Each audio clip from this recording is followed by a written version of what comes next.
remained convinced that Jennifer had much more to say, particularly after Jennifer told them she was going to Las Vegas to visit Roger.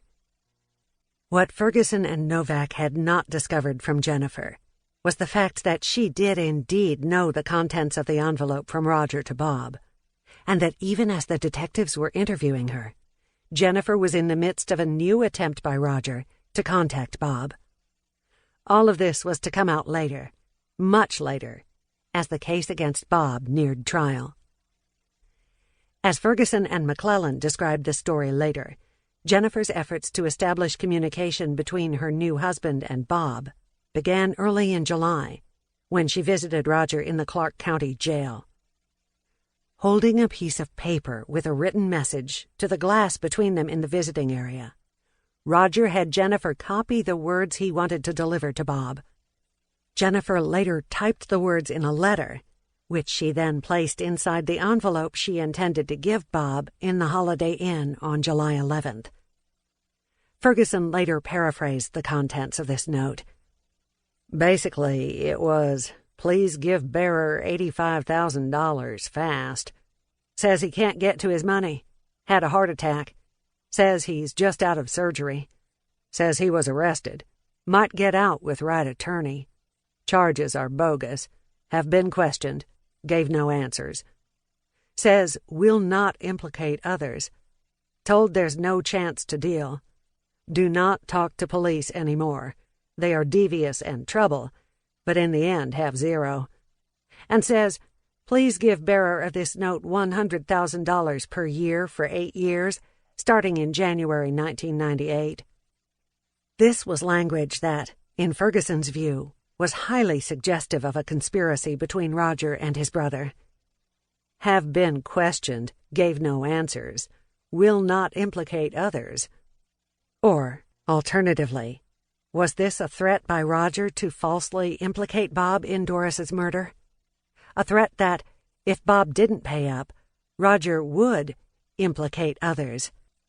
The trouble was, neither the detectives nor Bob knew about this note, because Bob had not been able to collect it on July 11th, and because Jennifer did not tell Novak and Ferguson that she knew its contents when they interviewed her on July 25th. Nor did Jennifer tell Novak and Ferguson that, at some point after leaving Houston, she'd gone back to Las Vegas, visited Roger in jail again, and obtained new instructions for Bob. And then Roger started giving her details as to what to typewrite in the second letter. Ferguson said he and Novak learned later. This was a letter that was a lot more detailed. A 1-page, typewritten, single-spaced letter. She gets the information, writes all this stuff down that Roger told her to type in this letter. She gets all the information, goes back to San Diego. Then she types out this letter. And Roger had also told her, go open a post office box and mail these letters to Bob, at Roadrunner.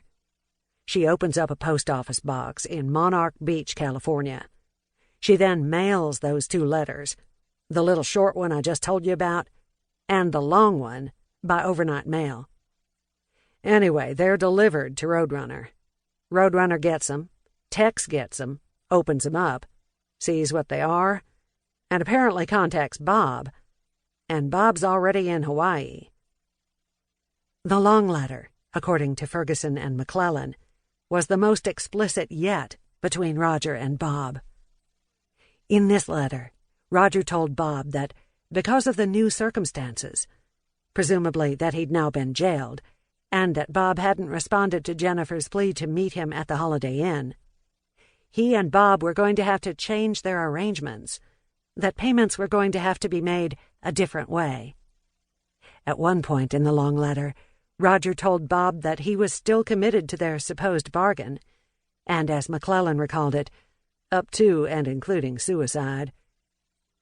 Basically, it's a communication from a person who has made a deal with someone to a person who has promised them something to say I did it, McClellan said. That communication is not signed. There's nothing that says, now here it is, this is Roger talking.